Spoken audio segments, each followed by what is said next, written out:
dans notre émission Je prends ma vie en main grâce à l'hypnose.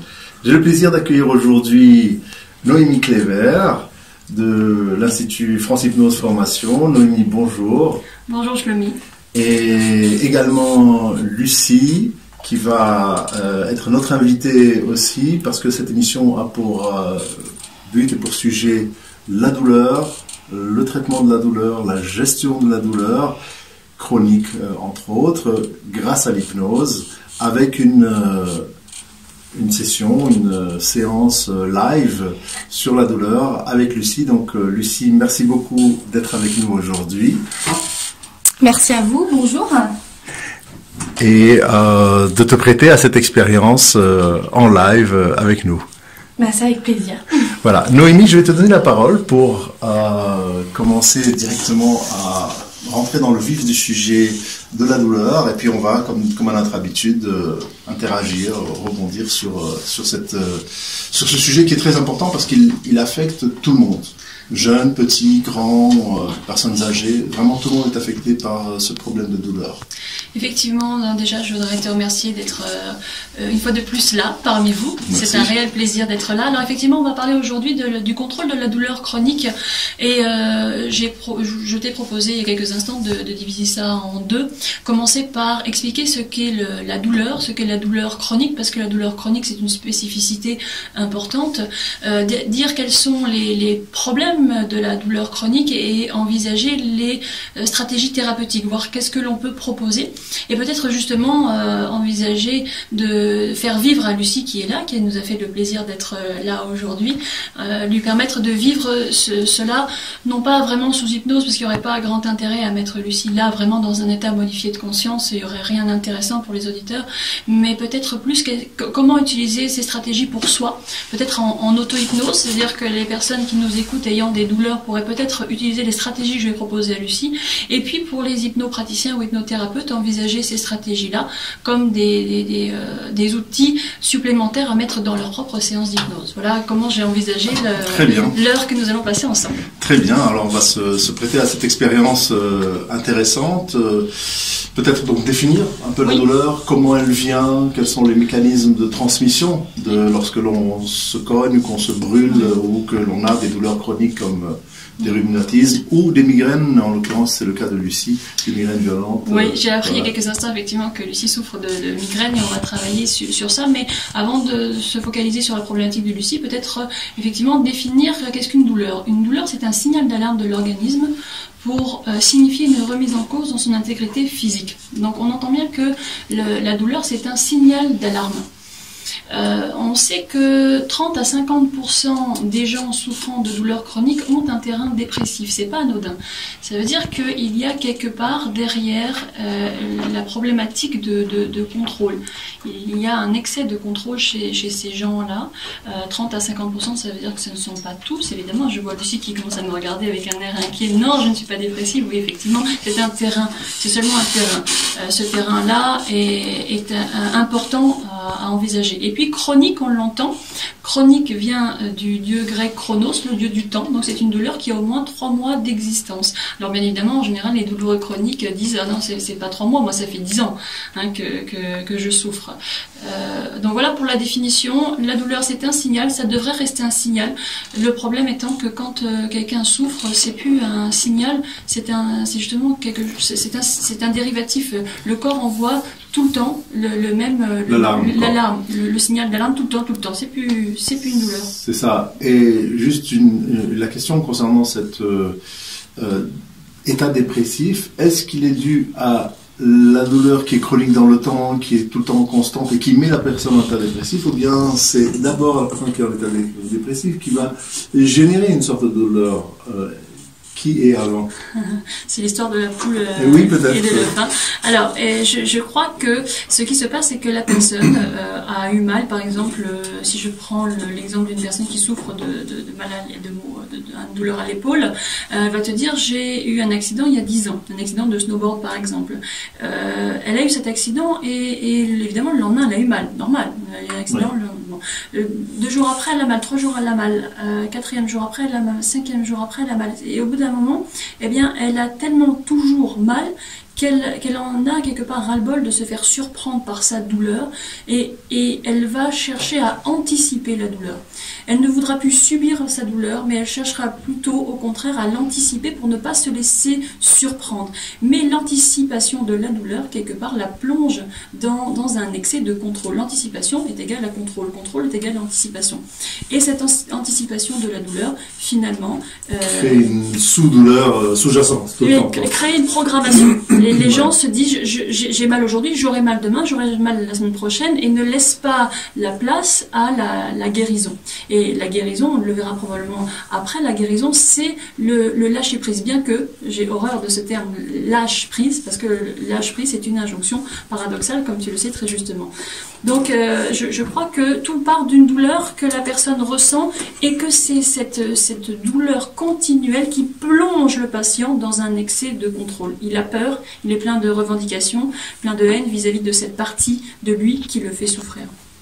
Très bien. Et donc, comment on va... Donc, on va pas employer le mot lâcher prise, se laisser aller peut-être, se laisser aller à s'écouter soi-même peut-être un peu moins qu'avant, on peut arriver par ces outils-là à lui faire oublier cette douleur. Alors oui, on va voir que l'hypnose fait partie de l'arsenal des techniques de lutte contre la douleur. Peut-être à ce moment précis de l'émission, dire que il est important de ne pas croire que l'hypnose remplace les professionnels de santé. L'hypnose est un merveilleux complément. Mais bien évidemment que les gens ont très souvent besoin de la molécule chimique, ça apporte, hein, c'est une part importante de la guérison. Mais l'hypnose va travailler sur l'aspect plutôt interprétation. On dit souvent que la douleur c'est dans la tête. Oui et non, en tout cas c'est dans la tête que ça s'interprète et nous allons travailler sur l'interprétation. Si tu veux, je vais te donner un exemple. Quelqu'un qui vient en cabinet et qui me dit, une femme qui a une cinquantaine d'années, peut-être 50, 60 maximum, on est d'accord que 60 ans, à notre époque, c'est pas vieux. Oui. Et pourtant, cette dame se présente et dit, j'ai cette douleur-là due à l'arthrose probablement, ma main est toute déformée, je suis vieille, cette vieille main de vieille femme déformée me fait souffrir. Eh bien, le problème est dans sa perception. C'est-à-dire qu'entre 50 et 60 ans, elle se perçoit déjà comme vieille, femme, main déformée, rouillée probablement. Et ça, c'est une information qu'elle envoie à son cerveau. Elle se programme ce faisant négativement. Et ça, c'est le vrai problème. La solution, ça sera de demander à cette dame de se voir différemment. De s'interpréter différemment. Et tout le travail de l'hypnopraticien ou l'hypnothérapeute sera de l'amener à considérer sa main non pas comme une vieille main toute rouillée, mais comme une main expérimentée.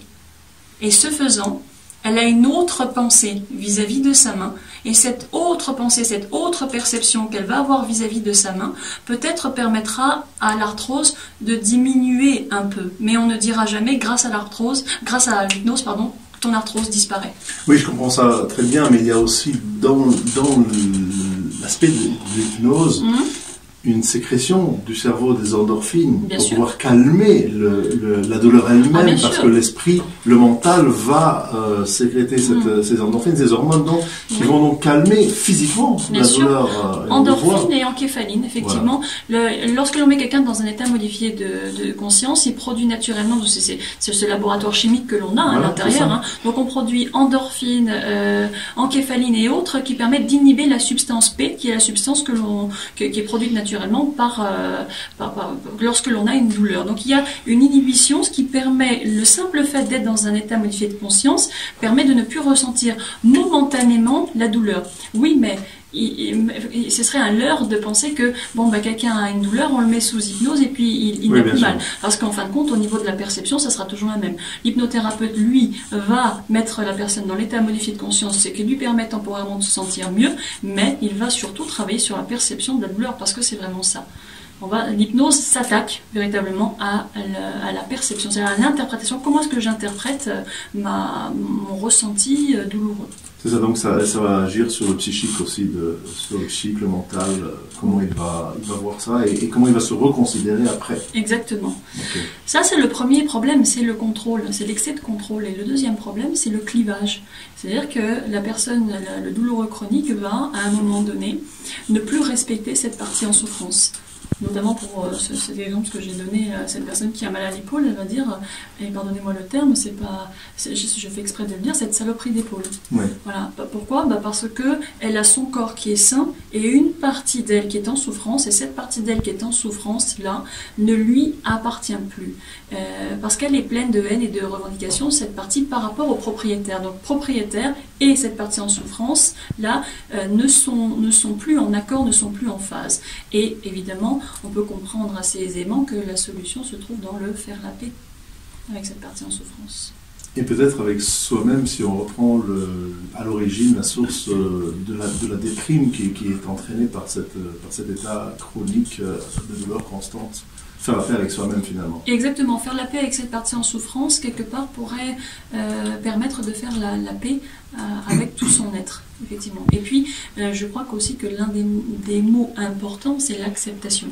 Il est important d'accepter la vie telle qu'elle est. Et la problématique des gens en souffrance, en tout cas les douloureux chroniques, c'est qu'ils se battent contre. Ce sont des gens qui sont en général contre les choses, contre les événements, contre la situation et contre cette douleur qu'ils n'acceptent pas.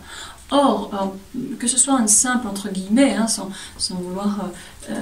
Lucie souffre de maux de tête, de céphalée, mais ça n'est entre guillemets rien par rapport à des personnes mutilées. Et je pense à quelqu'un que j'ai pu rencontrer qui avait perdu sa jambe, donc il avait des douleurs aux membres fantômes. Lorsqu'on a des douleurs aux membres fantômes comme ça, c'est encore une autre paire de manches, j'ose dire. Hein. Ouais. Donc il est important de s'accepter tel que l'on est et accepter la situation dans laquelle on a été mis par la vie. Oui, voilà. C'est ça. Ok. Et donc, comment est-ce qu'on fait pour... D'abord, c'est cette acceptation-là. Faut déjà y arriver. Parce qu'on anticipe toujours cette douleur-là, donc accepter qu'elle est là. Voilà, alors donc pour récapituler un tout petit peu, la douleur c'est un signal d'alarme de l'organisme. Quand elle est chronique, c'est qu'elle a au moins 3 mois d'existence. Et les deux problèmes vraiment très très importants de la douleur chronique, c'est l'excès de contrôle, cette anticipation en tout cas. Donc l'excès de contrôle et le clivage entre la partie saine et la partie en souffrance. Ce sont les deux problématiques. Maintenant, les solutions à l'excès de contrôle, ça va être effectivement le fameux lâcher-prise. Sauf que le lâcher-prise, on peut en parler entre nous, hypnothérapeutes, hypnopraticiens, sauf qu'on ne pourra jamais dire à un patient lâche-prise. Imagine quelqu'un qui souffre, à qui tu dis lâche prise, ça veut dire lui rajouter une souffrance supplémentaire, le culpabiliser. Non seulement il est malade, mais en plus il n'est pas capable de lâcher prise. Ouais. Donc le lâcher prise, et on voit bien quelqu'un qui fait de l'escalade, lui dire lâche prise, c'est complètement absurde. Ouais. Eh bien cette image-là, cette métaphore est complètement inappropriée en thérapie. Donc on lui fera comprendre le lâcher prise au travers l'abandon. Mais l'abandon de contrôle. Et donc, finalement, l'acceptation de la vie telle qu'elle est. Et ça, c'est un travail qui se fait pendant la séance d'hypnose. On ne va pas, lors du recueil d'informations, lors de ce qu'on appelle, nous, l'anamnèse, on ne va pas lui dire, lâchez prise, qu'est-ce que vous pourriez faire pour lâcher prise, etc. Lui, il ne sait pas. Il ne sait pas parce qu'il réfléchit beaucoup, il cogite, il focalise sur cette douleur. D'ailleurs, le prisme, cette douleur, c'est le prisme au travers lequel passe toute sa vie. Exactement, donc c'est là qu'il faut travailler. Donc la séance va se dérouler en 2 phases peut-être, ou 3. Oui, en tout cas, il y a la première partie, c'est le recueil d'informations. Sur ce recueil d'informations, on entend la personne se raconter. Et les douloureux chroniques ont en commun de se raconter. Ils aiment, c'est plus fort qu'eux, j'ai envie de dire, hein, ils aiment se raconter et raconter le ce pourquoi ils souffrent de leurs maux. Ouais. Alors donc, pour celui qui a eu un accident de snow, il va te raconter comment, qu'est-ce qui s'est passé, comment il était à l'hôpital, et puis après, comment il l'a vécu, et puis tous ces gens-là qui ne reconnaissent pas sa souffrance, et il y a derrière ce qu'on appelle les bénéfices secondaires. À quel point être souffrant apporte quelque chose dont ils ne sont pas prêts de se séparer. Et donc la première partie, le recueil d'informations, il est important, mais on écoute la personne une fois en tant que thérapeute et on ne la laisse pas se raconter une deuxième fois, sinon on n'est plus thérapeute, on est copain, ami. Ouais. C'est bien, mais c'est pas notre rôle. Exactement, donc reprendre son problème, le rephraser, lui dire qu'on a compris. Exactement. Et puis avancer. Exactement. Je pense que c'est important de se synchroniser sur sa douleur et effectivement de lui dire j'ai reconnu ta souffrance. C'est ce qu'on appelle la synchronisation et lui faire comprendre ça parce que sinon il va en faire plus justement parce que il est souvent le douloureux chronique considéré comme le Calimero de la famille. C'est celui qui souffre, il a toujours mal. De toute façon, lui, il sera pas là, il a mal, il aura toujours mal.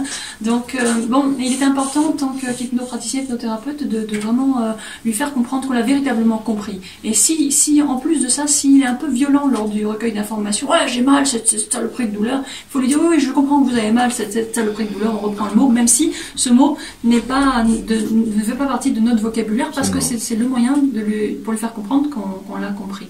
Ça, c'est la première étape, le recueil d'informations. Et après, il y aura la seconde étape.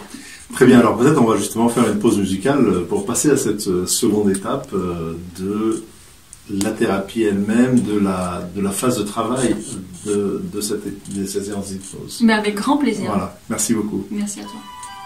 De retour avec Je prends ma vie en main grâce à l'hypnose, Noémie Kléber et Lucie, pour nous accompagner dans cette démonstration et présentation de comment gérer sa douleur. Et la douleur, comme on l'a présenté, c'est aussi un symptôme, un signal d'alarme.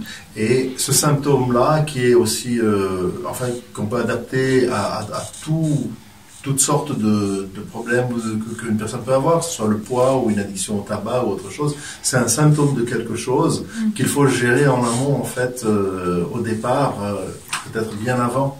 Oui, voilà, c'est exactement ça. On vient d'en parler il y a quelques instants, effectivement, la douleur, c'est un symptôme. Les patients viennent en cabinet avec un symptôme, mais ils viendront très rarement avec la cause. Alors ils viennent avec un symptôme sur un plateau doré, ils viennent soit avec une douleur, mais peuvent venir aussi avec l'envie d'arrêter de fumer, ou alors j'ai quelques kilos en trop, ou alors je ne dors pas, mais tout cela, ce sont des symptômes, et qui dit symptôme dit évidemment cause. Il est important de trouver la cause de tout cela, parce que traiter un symptôme, ça ne résout finalement pas grand-chose. Il faut aller à la source, trouver la cause, et cela permettra d'éradiquer l'ensemble des symptômes. Parce que si on éradique un symptôme, finalement, d'autres symptômes persisteront. Ouais. Et donc la personne reviendra devant un cabinet une semaine après pour dire « Bon, la douleur, ça va un peu mieux, mais je dors toujours pas, et je fume, etc. » Donc effectivement, ce qui est intéressant au travers ce protocole-là que je vais vous proposer, qui est intéressant pour les personnes qui veulent faire ça au travers l'auto-hypnose ou bien les hypnopraticiens hypnothérapeutes qui écoutent, et comme des outils supplémentaires pour implémenter leur séance, c'est un protocole qui peut parler à tous les symptômes. Parce que qu'est-ce qu'un symptôme? C'est une focalisation. Lorsque l'on a un problème, qu'est-ce que l'on fait naturellement? On focalise sur ça. C'est-à-dire qu'on ne regarde plus que ça. J'ai une mauvaise relation avec mon patron, il n'y a plus que ça qui compte pour moi. Je me lève le matin, je pense à ça. Le midi, quand je déjeune, j'aime bien, je vais encore le retrouver. Le soir, quand je rentre dans ma famille, je parle de ça. Et au final, ce que je vois, ce n'est plus que ça. Et à chaque fois que l'on parle de focalisation, par exemple là, j'ai hâte de la pause de musique parce que j'ai envie d'aller fumer une cigarette, par exemple. Ouais. Eh bien ça, je ne pense plus qu'à ça. Lorsque je sais que la pause musicale va arriver, je ne pense plus qu'à ces quelques minutes que je vais avoir qui vont me permettre de fumer une cigarette. Ceci... Je préviens que c'est faux. Hein. Mais c'est faux. Oui, bien sûr. Oui. Parenthèse. Non, je n'ai pas été fumé. Mais c'est ce qui se passe lorsque les gens sont pris de focalisation. Voilà. Donc un symptôme, c'est une focalisation et ce protocole-là parle, et en tout cas résout, tout ce qui est focalisation. Très bien. Alors, on va focaliser sur Lucie peut-être? Oui, on pourrait permettre à Lucie effectivement de vivre ces diverses stratégies, puisque comme Lucie nous l'a dit juste avant l'émission, elle a des mots de tête, et donc on va pouvoir parler, je vais lui proposer les stratégies que l'on propose dans une séance d'hypnose, et voir comment est-ce que Lucie, qui ne connaît absolument pas cette façon de procéder, va vivre l'expérience. Voilà, alors je préviens donc, en fait toi tu ne connais pas Lucie, non, tu la découvres maintenant, tu ne l'as jamais vue, et Lucie, donc bonjour, et je vais laisser Noémie travailler et te permettre aussi de te poser quelques questions sur ce que tu as pour qu'on puisse vivre cette expérience de la meilleure façon pour les auditeurs et pour tout le monde. Très bien. Alors Lucie, si tu le veux bien, on va procéder de cette manière. Je vais te poser quelques questions et à chaque fois que tu auras répondu aux questions, j'expliquerai quelles sont les stratégies que je suis en train de mettre en place. Donc là, est-ce que tu pourrais te dire ce pourquoi tu viens? Imaginons, on est dans un cabinet et donc tu viens, et alors qu'est-ce qui t'amène?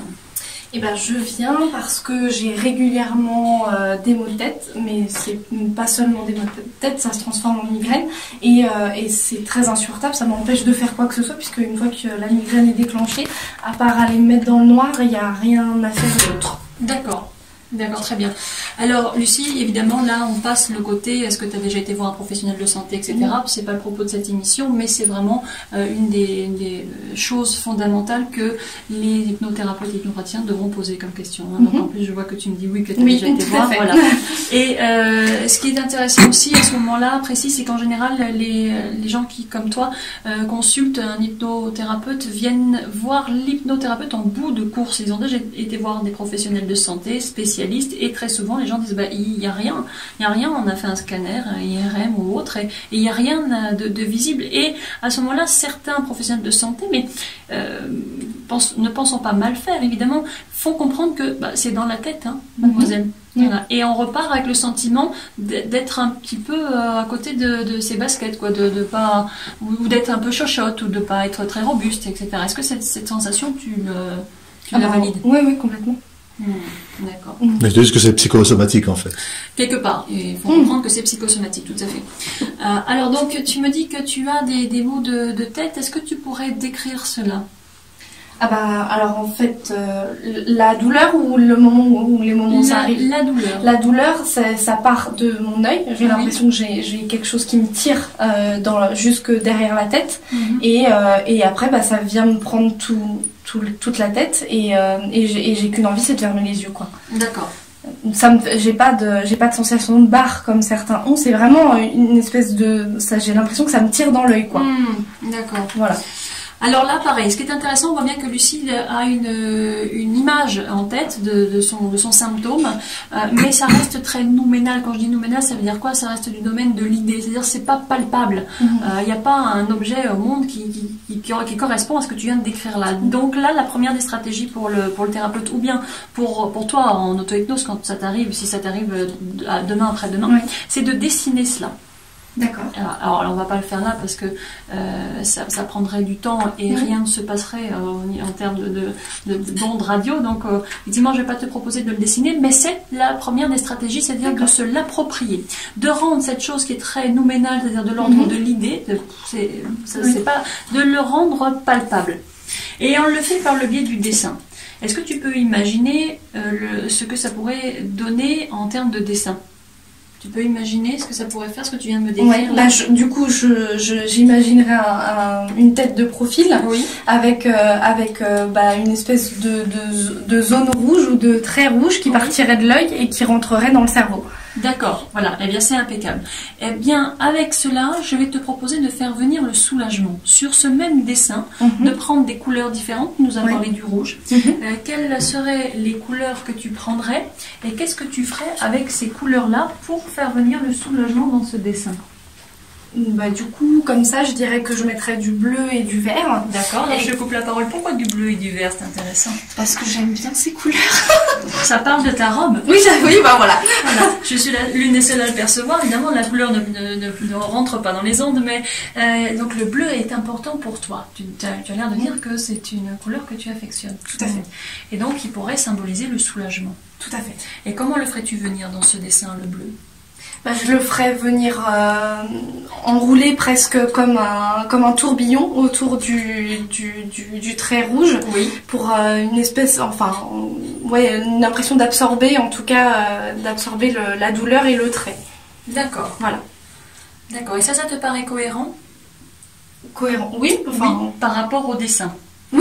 Oui, par rapport à mon dessin, oui. Par rapport à ton dessin, ça te paraît cohérent. C'est vrai que le dessin n'est pas, n'est pas cohérent. Mais si on admet que le dessin représente ta douleur et que tu as mis du rouge, ça symbolise cette zone douloureuse, le fait d'enrouler de bleu vient soulager. Ça fait venir le soulagement. Oui. Et est-ce que tu ressens cette sensation-là maintenant, au niveau de la tête, ou est-ce que tu te sens bien? Alors c'est très curieux parce que depuis qu'on en parle, j'ai à moitié, enfin voilà, je sens un peu quelque chose dans ma tête. Oui. Je dirais pas que c'est une migraine, mais voilà, je sens que voilà, ça réveille quelque chose dans ma tête. Mais je te remercie, je vois Shlomi qui sourit. Et pourquoi sourit-il? Parce qu'il sait très bien de quoi il s'agit. Les douloureux chroniques, comme je le disais tout à l'heure, ont en commun de faire venir sur contrôle leur douleur. Ils savent faire venir leur douleur. Pourquoi? Parce que ils ont tellement été surpris par leur douleur que maintenant il suffit simplement de parler de douleur pour la faire revenir. Et quand on s'est rencontrés juste avant l'émission, Shlomi te demandait est-ce que ça va? Là, la tête, oui, ça va, je me sens cool, c'est bien. Oui, je confirme, jusque-là, j'avais pas ce sentiment. Voilà, et là, on voit bien que tu l'as. Donc, je suppose que tout ce qui a été raconté tout à l'heure au niveau du contrôle, c'est quelque chose qui doit probablement, Lucie, te parler. Complètement. Ça reflète assez bien ma personnalité et mon comportement. C'est ça. C'est-à-dire que tu dois probablement effectivement contrôler les choses qui se passent. Est-ce que c'est toi qui organises en général? Oui. Oui. Voilà. Et est-ce que tu aimerais bien pouvoir plus te laisser aller, laisser les choses se faire sans avoir besoin de programmer, d'anticiper, de prendre le contrôle? Est-ce que c'est quelque chose qui te plairait, ça? J'adorerais arriver à le faire.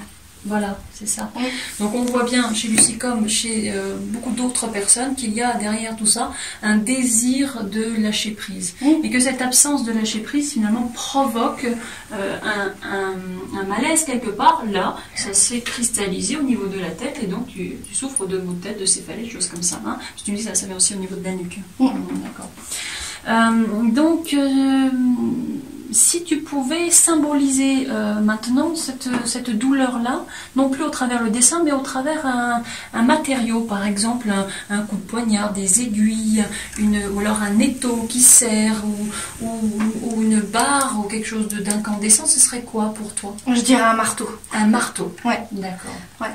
Parce que vraiment, ça vient m'écraser la tête, quoi. D'accord. Ok, donc c'est pareil, c'est très intéressant le fait de marteau et écraser la tête. Et pareil, la même question, comment faire venir le soulagement? Comment est-ce que ce marteau pourrait se transformer, si toutefois il pouvait se transformer? En nuage. En nuage, oui. Et qu'est-ce qui est intéressant dans le concept de nuage pour toi? Parce que pour moi c'est léger, c'est aussi frais et quand j'ai mal à la tête, c'est vrai que l'air frais me fait du bien. Voilà. Et puis du coup le nuage c'est léger, c'est pas lourd à l'inverse du marteau. Donc voilà. Très bien. Alors on voit évidemment, enfin on entend plutôt que on a beaucoup au travers la narration de Lucie, tantôt la narration du problème et tantôt la narration de la solution. On voit tous les matériaux que l'on a pour pouvoir mener à bien notre séance d'hypnose. C'est-à-dire que là, entre guillemets, les thérapeutes moins bien formés vont avoir tendance à se dire oh bah tiens, je vais lui raconter la métaphore de l'arbre dans la forêt, etc. sans savoir si tu apprécies la forêt, les arbres, simplement parce qu'ils se disent c'est bien comme métaphore. Pas du tout. Là, on voit bien qu'il faut partir sur une métaphore qui prend en compte la couleur bleue, le nuage, quelque chose qui vient souffler de l'air frais. Et ça te parlera beaucoup plus. Et je n'ai pas, moi, prémédité cela parce que je ne te connaissais pas et que, quand bien même je te connaissais, je n'aurais pas pu avoir accès à ce que tu me dis là. C'est-à-dire qu'on est en train de co-construire la séance d'hypnose. Tu vois? C'est-à-dire qu'en réalité, je ne suis qu'une boîte à outils, mais la métaphore, c'est toi qui la propose. C'est toi qui indirectement me la propose. Et le fait de parler là du coup de couleur bleue, de nuages qui viendraient souffler de l'air frais, qu'est-ce que ça provoque chez toi là maintenant? Bah, je me sens bien. C'est bien? Ouais. C'est mieux? Ouais, tout à fait. Tu vois, donc on voit bien... Et je m'en suis pas aperçue, c'est parce que vous me posez la question. Voilà. Donc on voit bien le fait de parler de marteau, de choses rouges qui viennent taper au niveau des tempes, etc. Tout ça, c'est douloureux. Et au contraire, quand on commence à parler de bleu et puis de légèreté et de nuages et d'air frais, eh bien ton cerveau envoie une information qui n'a absolument rien à voir à ton corps. Voilà. Donc c'est ça vraiment la magie de l'hypnose. On travaille encore une fois bel et bien sur l'interprétation. C'est l'interprétation qui est importante. Et là, tu t'interprètes différemment. Tout comme la personne qui venait en cabinet 55 ans, 60 ans, cette vieille main rouillée, elle ne peut avoir que mal. Et là, toi, tu vas pouvoir maintenant envisager ton cerveau peut-être comme quelque chose de l'ordre du nuage qui envoie de l'air frais, quelque chose de beaucoup plus bleu. Et ce bleu que tu portes merveilleusement bien au niveau de l'arôme, tu pourrais peut-être même l'avoir d'une manière ou d'une autre, à ta manière, très créative d'ailleurs, dans ton cerveau. Alors maintenant, je vais te poser une autre question au niveau de l'intensité. Lorsque tu as cette sensation douloureuse sur une échelle de 1 à 10, tu te situes à quel niveau? Je dirais 8-9. 8-9. Ouais. Là, pareil, cette question, elle n'est pas anodine, elle est très intéressante. On sait bien que ce sont des sujets qui sont au contrôle. Donc, quand la personne interlocuteur, le patient, dit 7, 8 ou 8, 9, pourquoi 8, pourquoi pas 9? Parce que ça dépend des crises, entre guillemets. Voilà, il y a des crises qui vont être plus intenses que d'autres. Donc, il y en a qui vont être à 8 et qui vont plus se supporter que celles qui sont à 9. D'accord. Voilà. Et on voit bien que tout ça, c'est une réponse qui est très cognitive, très logique. Hein. Voilà. Et alors, il y a deux modes de perception, hein, selon François Roustan et puis Milton Erickson, notre mentor à tous. Il y a le mode analytique. Tu es certainement championne dans le mode analytique ici, comme beaucoup de douloureux chroniques. Et il y a le mode sensoriel, où il y a peut-être un peu plus de lacunes chez toi à ce niveau-là, mais c'est normal, c'est la particularité des douloureux chroniques. Et donc là, à partir de là, on va commencer à connecter le patient, non plus sur de la réflexion du je suis à 7 ou à 8, et on va lui demander de ressentir. Et là, maintenant, Lucie, tu es à combien, objectivement, maintenant? Oh là, je suis à 0. À 0. D'accord. Comment est-ce que tu pourrais faire pour faire monter à 2? Bah, du coup, je pense que si j'y pense, et que je pense à mon marteau et à mon filet rouge, oui, je vais peut-être passer à 2. Tu vas peut-être passer à 2. Donc finalement, tu as ce contrôle-là.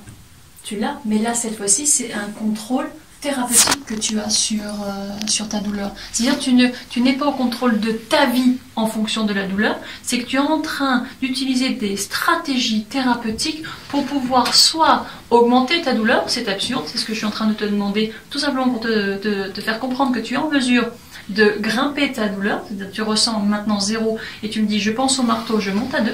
Et si tu étais à 2, tu penserais à quoi pour revenir à 0? Bah, je penserais à mon nuage. Et est-ce que tu penses que ça fonctionnerait? Oui. Oui. Qu'est-ce qui fait que tu le ressens là? Qu'est-ce qui fait que tu es convaincue? Alors, je suis convaincue parce que j'ai déjà pratiqué l'hypnose et que ça a très bien marché. Et qu'en plus, réellement, avant même qu'on échange et que vous me posiez la question, je me suis fait la réflexion dans ma tête en me disant, mais on est en train de parler de migraine et limite, là, je sens qu'il y en a une qui arrive, quoi. Voilà. Et en fait, là, plus du tout. Donc, c'est pour le coup, c'est vraiment du ressenti et il n'y a pas de trahison dans ce que je ressens. Donc la réalité est là, quoi. Voilà, d'accord. Ben c'est très bien. C'est exactement ça que je cherchais à te faire comprendre là au travers ces quelques minutes que l'on a à passer ensemble, c'est que les douloureux chroniques ont tendance à contrôler leur vie en fonction de leur douleur, mais il faudrait tout simplement justement modifier ce contrôle-là. Contrôler sa vie, ça ne fonctionne pas. On ne peut pas contrôler notre vie. On est là, on est né à une année particulière. Le soleil, la lune sont là, les cycles sont là, biologiques.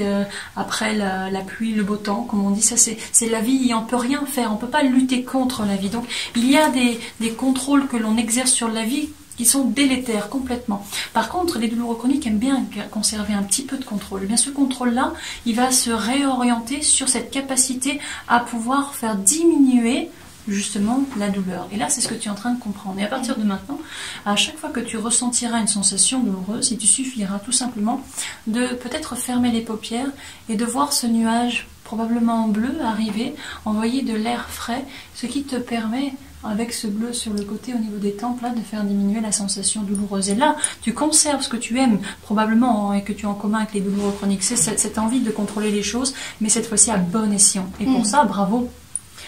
Est-ce qu'il y a quelque chose que tu faisais avant et que tu ne fais plus? Avant d'avoir ces douleurs là au niveau de la tête? Honnêtement non, parce que en fait j'ai l'impression d'être née avec des migraines. Et donc voilà. Je peux pas distinguer quelque chose qui m'empêche de le faire. C'est juste que quand ça arrive, ça m'empêche de vivre normalement. Voilà, bah, tu viens de répondre à la deuxième question que je t'aurais probablement posée, c'est qu'est-ce que tu aimerais faire? Imagine tout cela n'existe plus. Tu sors de cette radio, la radio du bien-être, et tu te sens véritablement puissamment bien. et de manière continue. Alors, il se passe quoi dans ta vie? Ah bah, du coup, ça m'empêche plus, par exemple, d'aller en soirée quand j'en ai envie et que du coup j'ai mal à la tête, d'aller au cinéma quand j'ai mal à la tête. C'est plus bloquant aussi pour les journées au travail où j'arrive et j'ai une migraine et du coup la journée va être très très longue. Voilà, ça enlève déjà pas mal de souffrance entre guillemets. D'accord, donc tu es beaucoup plus libre au final, beaucoup plus libre de faire, d'agir, de réagir, de vivre simplement. Voilà. Alors ce qui est intéressant, c'est que, tu le sais probablement, le cerveau ne sait pas faire la différence entre ce qui est imaginé et réellement vécu. Et ce qui est intéressant avec ces découvertes-là, qui datent de 2001 à peu près, ça va être de faire vivre sous hypnose au patient, donc en l'occurrence toi, le fait que tu puisses comme ça aller en soirée à n'importe quel moment, que tu puisses aussi aller au cinéma, que tu puisses vivre des journées de travail en te sentant vraiment bien et légère, et tu fais, se faisant croire à ton cerveau que c'est vrai, que c'est déjà là. Et ça c'est vraiment extraordinaire, c'est ce que l'on appelle aussi de la visualisation mentale. Et grâce à ça, ça fera en général, ça sera la fin de la phase de travail, faire croire à ton cerveau que c'est déjà là, que tu es déjà libéré de ces douleurs. Et d'ailleurs, on parlera plus de douleur. On commence la séance en parlant de douleur. Et ensuite, on parle de gêne, de désagrément, de sensations particulières, d'inconfort. Et on termine par confort. D'ailleurs, dans le 1, confort, c'est soit IN, confort, soit UN, 1. Confort. Voilà. Et ce faisant, justement, on permet au cerveau de se reprogrammer positivement. Donc il y a chez Lucille, tout comme beaucoup de douloureux chroniques, une programmation négative. Il y a un postulat de base, je suis. Donc c'est-à-dire que l'on incarne en fait la douleur. Je suis douloureux chronique, j'ai des maux de tête à répétition. On va transformer cette perception en quelque chose de beaucoup plus efficace pour la personne et on va insuffler le lâcher prise tout en lui parlant en fin de compte d'acceptation sans jamais lui proposer cette injonction paradoxale, lâche prise. Lorsque je te dis lâche prise, Lucie, ça fait quoi chez toi? Est-ce que tu apprécies ce terme-là? Bah, je sais pas ce que ça veut dire. Enfin, c'est compliqué à mettre en pratique, quoi. Voilà. J'adorerais, mais. Mais c'est quoi? Il y a une recette, Oui, voilà. Ça se trouve où? On va en pharmacie, c'est une pilule, c'est comment? Et exactement, c'est ça le problème des douleurs chroniques, je dirais des gens en général, c'est que ça veut rien dire. Ça ne veut plus rien dire. Même si toutes beaucoup de livres, de revues, titres, le lâcher prise, c'est un fantasme communément partagé, mais on ne sait pas ce que c'est. Par contre, quand je te propose d'accepter les choses telles qu'elles sont, comment ça résonne chez toi? Bon, en fait, il y a une forme d'apaisement, je trouve, parce que du coup, effectivement, dans le mot accepter, il y a le fait d'arrêter de se battre, et du coup, de faire avec. Exactement. C'est-à-dire, c'est un abandon lucide. C'est-à-dire, je m'abandonne à ce que je suis. Et je suis. Mais le simple fait d'être, c'est déjà quelque chose d'énorme, de gigantesque. Et je crois que l'hypnose, c'est une thérapie qui permet de faire prendre conscience au patient qu'il est et qu'il a la chance d'être. Et qu'il n'a plus rien à faire d'autre que tout simplement se laisser aller à ce qu'il est. Voilà pour les stratégies donc, de lutte contre la douleur. En tout cas, ce sont les questions que l'on pose lors du recueil d'informations. Ça commence par le fait de faire dessiner la douleur, de symboliser la douleur, de donner une échelle d'intensité et de proposer à la personne de nous parler de ce qu'elle faisait avant qu'elle ne fait plus et ensuite d'imaginer que ça, il n'y a plus. C'est parti, c'est envolé et donc du coup, qui es-tu maintenant que c'est parti? Ce sont les 5 stratégies que l'on propose aux patients lors de l'état d'éveil, ce qu'on appelle le recueil d'informations, l'anamnèse, et ensuite l'hypnothérapeute va reprendre tous ces éléments et il va ensuite te mettre dans un état modifié de conscience pour pouvoir faire un mélange de tout ce qui a été dit et qui te correspond et qui ne peut que te correspondre. Si quelqu'un après toi vient pour des maux de tête, je peux absolument pas faire avec lui ce que j'aurais fait avec toi parce que ce que j'aurais fait avec toi, c'est ce qui correspond à toi. Voilà donc pour les stratégies. J'ai bien aimé l'abandon lucide. C'était sympa ce petit jeu de mots. L'abandon lucide. Parce qu'elle s'appelle Lucie. Oui. Ouais, donc c'est un abandon lucide. L'abandon lucide. Excuse-moi d'avoir expliqué, mais d'accord. Oui, mais je crois que Lucie et moi étions dans un état dans un autre état. Nous étions hyper connectés l'une à l'autre et plus rien d'autre au monde n'existait. Oui, effectivement, c'est un jeu de mots. Et d'ailleurs, l'inconscient aime tout particulièrement ces jeux de mots, c'est vrai. C'est vrai. Est-ce que, Lucie, tu as une question par rapport à tout ça? Est-ce que tu vois comment maintenant le mettre en place dans ta vie de tous les jours? Imagine justement dans quelques temps, tu es non pas une douleur à la tête, parce que maintenant tu sais faire venir le soulagement par rapport à ça, mais ailleurs, parce que je ne sais quelle raison, comment est-ce que tu vas pouvoir utiliser tout ce que l'on a abordé aujourd'hui pour soulager par toi-même sans avoir à consulter notre amie Shlomi? Si, il faut qu'elle vienne. Qu'elle soit très douée, mais être autonome. Du coup, je pense que je vais essayer d'utiliser ta technique, Oui. voilà, de le matérialiser en le dessinant, d'arriver à imaginer comment je pourrais l'apaiser sur mon dessin, Oui. et du coup d'essayer de ressentir ou de me faire ressentir ce que ça procure chez moi, ce que le soulagement pourrait procurer chez moi par l'odeur, la sensation, voilà. Ça te paraît pertinent, du coup? Oui. Ouais, voilà. Eh bien, donc, tu viens de répondre à la question que se posent certains auditeurs peut-être, à savoir, oui, comment je fais, moi, pour faire ça toute seule ou tout seul chez moi, ou même en société. Il suffit tout simplement de prendre un petit bout de papier et puis de dessiner tout ça et se l'approprier. C'est-à-dire de rendre ce qui est de l'ordre de l'idée, ce qui est nouménal, le rendre palpable, phénoménologique, et ça passe par le dessin. C'est-à-dire, quelque part, même on l'extrait de soi pour pouvoir le résoudre. Et c'est une approche qui est évidemment très intéressante. Et puis, nos praticiens et hypnothérapeutes auront compris que toutes ces stratégies-là, c'est à glisser dans la phase de travail comme autant de stratégies supplémentaires qui viendront nourrir une métaphore. Une métaphore, et j'aime en général mettre en avant une métaphore de migration, les migrations des gnous par exemple. Pourquoi la migration des gnous? Parce que ils répondent à un appel naturel. Ils ne savent pas spécialement pourquoi ils migrent, les gnous, tout comme d'autres animaux, mais ils le font. Ils le font pourquoi? Parce qu'ils font partie de la nature. Et donc un patient dans un état modifié de conscience qui entend une histoire de gnous qui migrent, eh bien ça permet de manière indirecte de faire comprendre à la douleur qu'elle peut elle aussi migrer, s'en aller. Et donc c'est un travail qui est très complet et très intéressant, et j'imagine très percutant pour les patients. Et peut-être qu'on peut proposer à Lucie maintenant de vivre un petit état de modifié de conscience. On peut, peut-être combien de minutes disposons-nous? 47 et il reste 10 minutes. 10 minutes, très bien. Okay. Ça va, tu es prête, Lucie? Bien sûr. D'accord. Alors Lucie, je vais t'inviter donc à t'installer le plus confortablement sur ce siège, et peut-être même profiter de ce moment pour dire aux quelques auditeurs qui écoutent, ayant peut-être une douleur comme Lucie au niveau de la tête, ou peut-être ailleurs, de profiter de ce moment et donc de s'installer confortablement quelque part. Et peut-être commencer par fixer un point. Je vais t'inviter, Lucie, à regarder en face de toi et de trouver dans ton environnement le point qui attire le plus ton attention.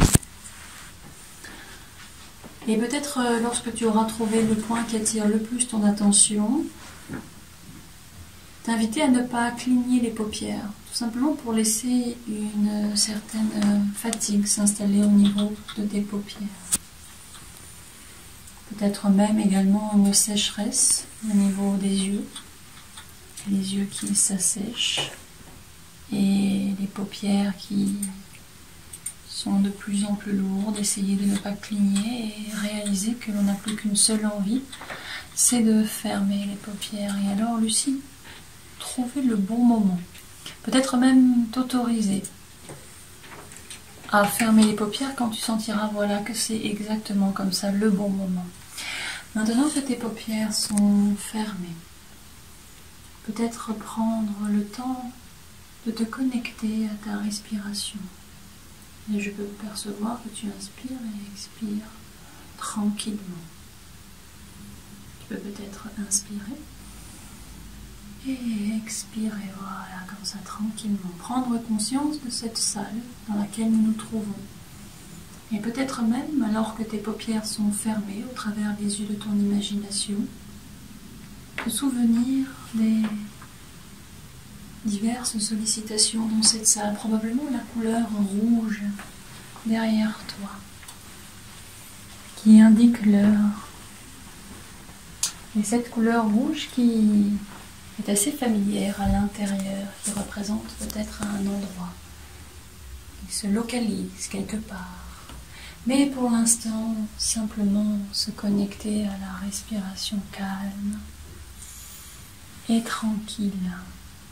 Voilà. Inspiration après expiration. Et peut-être même, Lucie, approfondir cette expiration. Voilà, très bien comme ça. Et inspirer. Et expirer tranquillement. Voilà, c'est très bien. Comme ça. Et alors que les paupières se font lourdes, véritablement lourdes de plus en plus à chaque expiration. De plus en plus lourde expiration après expiration. Et il est tout à fait normal de ressentir des sensations un peu particulières, probablement au niveau des paupières. Et peut-être même des petites sensations particulières au niveau des épaules, de ressentir cela. Et cela est tout à fait normal. Et alors que le corps est relaxé, relâché, peut-être se laisser vagabonder, peut-être se laisser aller. Peut-être même de s'abandonner, agréablement s'abandonner à la rêverie. Et laisser cette partie plus analytique, celle qui aime réfléchir, analyser. Écouter le son de ma voix, à moins que ce ne soit le son de ma voix, qui vienne tout simplement caresser tes oreilles, probablement la droite, à moins que ce ne soit la gauche. Et une autre partie de Lucille maintenant s'en va. Peut-être même déjà loin de cette salle, peut-être même déjà ailleurs, probablement dans un endroit beaucoup plus bleu, où il fait bon vivre. Et je me demande si c'est le même bleu que cette couleur que je peux voir maintenant, le bleu de cette jolie robe, à moins que ce ne soit le bleu de la mer. Et diverses eaux que l'on peut trouver ici ou là, les mers, les lacs et les océans, et différentes. Et alors que le bleu de la mer se reflète dans le ciel, à moins que ce soit le ciel qui se reflète dans la mer, se sentir bien, véritablement bien, comme si un léger souffle frais venait chasser cette couleur que l'on peut trouver dans cette salle, ce rouge un peu trop envahissant, chassé par le bleu, cette couleur si apaisante, et le frais de cet air qui souffle, probablement de la manière la plus agréable possible. Et peut-être même, tandis que ce vent frais souffle, quelque chose vient s'enrouler autour de quelque chose d'autre pour permettre à cette sensation particulière de se transformer. Ce qui était il y a quelques instants encore gênant se transforme en quelque chose de beaucoup plus apaisant. Cette sensation particulière, cet inconfort qui devient de plus en plus confortable et se sentir de mieux en mieux, tandis que le bleu s'enroule de plus en plus et de mieux en mieux, ce qui permet au soulagement de venir.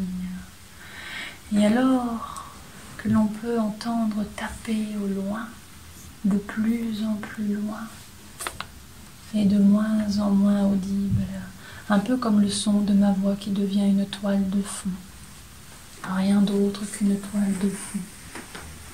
Et laisser Lucie faire ce qu'elle a envie de faire, d'une manière ou d'une autre, sans interférence. Et il y a probablement à l'intérieur de Lucie une partie beaucoup plus à même de résoudre ce qu'il y a à résoudre, et d'une manière beaucoup plus large, de telle sorte à laisser le confort et l'aisance s'installer, probablement même s'enraciner à l'intérieur. Tandis qu'une partie plus analytique, entend et écoute le son de ma voix, une autre partie beaucoup plus instinctive et beaucoup plus en mesure maintenant d'aller au-delà de ce que je peux dire et de comprendre qu'il n'y a rien à faire d'autre que de se laisser aller, de se laisser porter et de se laisser faire. Très bien comme ça. Excellent. Voilà. Et alors, tranquillement, entendre le son de ma voix tandis que les paupières sont fermées. Et tandis que l'on peut voir les angles, ces formes anguleuses d'un 7, ce 7 que l'on peut ressentir parfois, sans trop savoir ce que c'est, et se transforme en quelque chose de beaucoup plus souple et de beaucoup plus ample, un 6. Et ces formes rondes, la rondeur des jours, la rondeur du temps, et les cycles. Et alors le 5, qui pourrait peut-être permettre à toutes ces choses de diminuer de plus en plus, de mieux en mieux, et le 4 à nouveau anguleux, qui se transforme en quelque chose à nouveau beaucoup plus rond, un 3, et de plus en plus, de mieux en mieux, laisser cette sensation s'installer de confort et d'aisance, et de plus en plus, de mieux en mieux, ce signe, ce 2 qui ressemble à un signe probablement beaucoup plus pur, et le 1 qui permet à Lucie de se sentir maintenant véritablement soulagée. Je vais maintenant faire un décompte de 5 à 1, et lorsque je prononcerai le chiffre 1, alors Lucie sera véritablement revenue à l'ici et maintenant. 5, 4, entendre beaucoup plus distinctement le son de ma voix. 3, peut-être même prendre conscience à nouveau de ton corps ici, confortablement installé. Cette partie plus inconsciente vient regagner la partie plus consciente pour ne faire plus qu'une seule et même personne, de plus en plus, de mieux en mieux. Lucie, tu es là, dans cette salle que tu connais particulièrement bien, puisque ça fait plusieurs minutes que tu y es maintenant. De plus en plus, de mieux en mieux, reprendre conscience de tes mains, de ta main droite sur ta main gauche, comme ça, voilà, très bien. Et de plus en plus, de mieux en mieux, revenir vers l'ici et le maintenant. Et quand tu sentiras que c'est le bon moment, alors tout simplement ouvrir les paupières tranquillement, véritablement tranquillement. Merci. Merci à toi aussi. Voilà, donc là on a mis en pratique tout ce qui avait été énoncé précédemment lors du recueil d'informations. Évidemment, une séance d'hypnose, c'est plus riche et plus complet que cela. Là on avait on avait une dizaine de minutes, hein. Donc dans la dizaine de minutes, je me suis appliquée à mettre à profit ce que j'avais eu comme information, tout en restant ce qu'on appelle très Milton modèle, c'est-à-dire en laissant la possibilité aux patients, en l'occurrence toi Lucine, de faire ce que tu avais envie de faire sans être trop directive, et j'ai été directive sur les informations que j'avais à ma disposition, donc que tu m'as donné. Voilà, merci beaucoup. Et comment tu te sens, Lucie? Je me sens très bien. Super, merci beaucoup d'avoir été là pour cette expérience, et que tu sois mieux également. Merci à Noémie d'être là et de m'avoir permis à moi, en tout cas, de revivre l'enseignement que l'on apprend en cours, et de pouvoir profiter de cette séance qui était fabuleuse, extraordinaire, qui a profité à beaucoup de monde de toute façon, puisque on va la retrouver sur la chaîne YouTube, sur celle de France Hypnose Formation, sur la mienne sur l'hypnose. Et puis, les gens qui sont intéressés par la formation peuvent prendre contact avec Bien toi sûr. ou avec moi. Il y a des soirées découvertes, d'ailleurs, tous les jeudis soirs à France Hypnose Formation. J'enseigne à France Hypnose Formation sur tous les niveaux, technicien, praticien et maître praticien. Évidemment, ma spécialité étant la douleur et la douleur chronique. Très bien. C'était un plaisir d'être là. Merci beaucoup. Et c'est à refaire de toute façon.